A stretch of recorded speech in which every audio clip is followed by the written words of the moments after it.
दोस्तों आज की वीडियो में आप लोगों के लिए एक और रेंज एक्सटेंडर का रिव्यू लेकर आया हूं, जो कि TP-Link का एक रेंज एक्सटेंडर है और इसका मॉडल है RE450 और अकॉर्डिंग टू इसके बॉक्स के ये 12,000 स्क्वायर फीट तक का कवरेज एरिया देता है। और आज की वीडियो में इसको हम करते हैं अनबॉक्स और इसकी कंप्लीट सेटअप आप लोगों को बताऊंगा। इसकी जो सेटअप है उसको हम चेक करेंगे डिटेल में। तो अब ज़्यादा देर नहीं करते, वीडियो को शुरू करते हैं। मेरा नाम है राधा और आप देख रहे हैं टेक गीक उर्दू।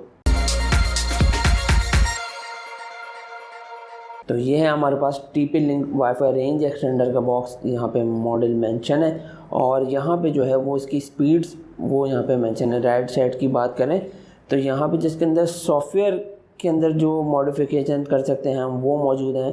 और उसके अलावा लेफ़्ट साइड की बात करें तो इसकी जो फिज़िकल अपीयरेंस है या फिज़िकल जो भी इसकी चीज़ें हैं उसकी डिटेल यहाँ पे मौजूद है। बैक साइड पे इसकी एक डिटेल थोड़ी डायग्राम मौजूद है कि किस तरह से और कौन सी लोकेशन पे आप इसको प्लेस करेंगे तो आपको बेटर रिजल्ट मिल सकता है। और यहाँ पे कवरेज एरिया भी दिया है 12,000 स्क्वायर फीट का।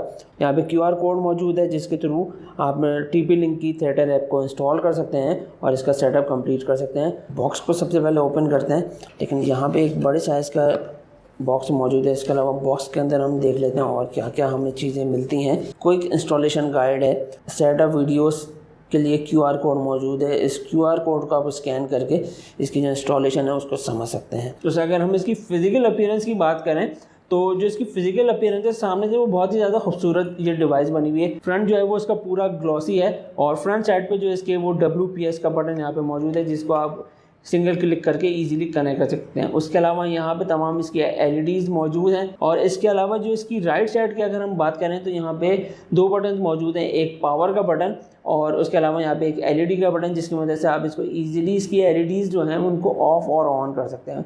और यहाँ पे फिज़िकल एक रीसेट का बटन मौजूद है।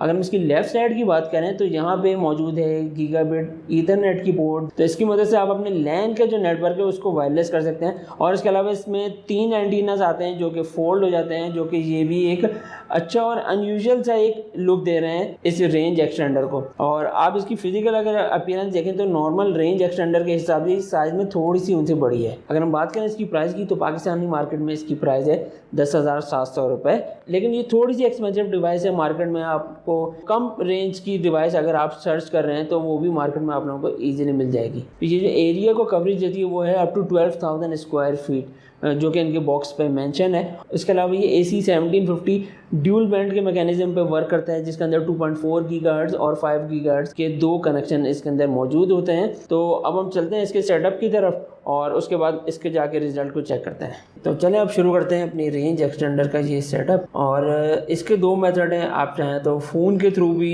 इस सेटअप को कंप्लीट कर सकते हैं और आप चाहें तो अपने लैपटॉप या नॉर्मल कंप्यूटर के थ्रू भी इस सेटअप को कर सकते हैं। मैं लैपटॉप पे ये प्रोसेस करने जा रहा हूँ। तो सबसे पहले हमने आके अपने वाईफाई पे क्लिक करना है और अपने रेंज एक्सटेंडर को कनेक्ट करना है। तो ये बाय डिफ़ॉल्ट जो है वो विदाउट पासवर्ड होता है और ये इजीली कनेक्ट हो जाता है। तो जैसे ही ये कनेक्ट हो जाएगा, थोड़ा सा टाइम लेता है कनेक्ट होने में ये, तो ये हमारा रेंज एक्सटेंडर कनेक्ट हो गया है। अब हमने सिंपली करना ये है कि हमने जाना है अपने ब्राउज़र पे। कोई भी ब्राउज़र जो आप यूज़ करते हैं वो आप इस प्रोसेस के लिए यूज़ कर सकते हैं। तो हमने सबसे पहले URL टाइप करना है TP-Link-repeater.net का लिंक डिस्क्रिप्शन में भी मौजूद है। तो ये हमारा देखें मेन पेज आ गया है, कंसोल पेज आ गया है। और आप चाहें तो पहले आप इसमें पासवर्ड रखेंगे। पासवर्ड डालने के बाद हम इसकी नेक्स्ट स्क्रीन पे जाते हैं और वहाँ जाके चेक करते हैं। और ये यहाँ पे जो है वो स्कैनिंग कर रहा है। आपका जो भी वाईफाई है वो यहाँ पे स्कैन हो जाएगा और जो भी जिसके ज़्यादा सिग्नल आ रहे होंगे वो टॉप पे होगा। और तो मेरे पास जो आ रहा है सबसे ऊपर TP-Link का एक राउटर है वो आ रहा है, तो हम उसको करते हैं सेलेक्ट। और यहाँ पे सेलेक्ट होने के बाद ये पूछ रहा है पासवर्ड, तो मैं इसका पासवर्ड डाल देता हूँ। अब हम इसको करते हैं नेक्स्ट। और ये एक समरी पेज आ गया है, ताकि इसके बाद ये कंफर्म होगा। जो हमारा होस्ट राउटर है उसको हम कनेक्ट करते हैं यहाँ से, उसका पासवर्ड ये है। और 5G हमारे पास है नहीं, तो अब हम इसको करते हैं कंफर्म। ठीक है जी। तो यहाँ भी आ गई है वायरलेस की सेटिंग। अपना सेम होस्ट वाला जो SSID है वो भी रख सकते हैं या आप चाहें तो इसको चेंज भी कर सकते हैं। तो मैं चेंज कर लेता हूँ। चेंज इसको इसलिए कर लेना चाहिए ताकि आप उसको इजीली रिकग्नाइज कर सकें कि कौन से आपके राउटर के थ्रू ये कनेक्ट है। और हम इसको नाम दे देते हैं TP-Link रिपीटर। और 5G जो है, चलो 5G भी हम इसको सेट कर लेते हैं, दोनों जगह हम दे देते हैं। ठीक है जी। होस्ट पासवर्ड, तो यहाँ पे आप ये देखें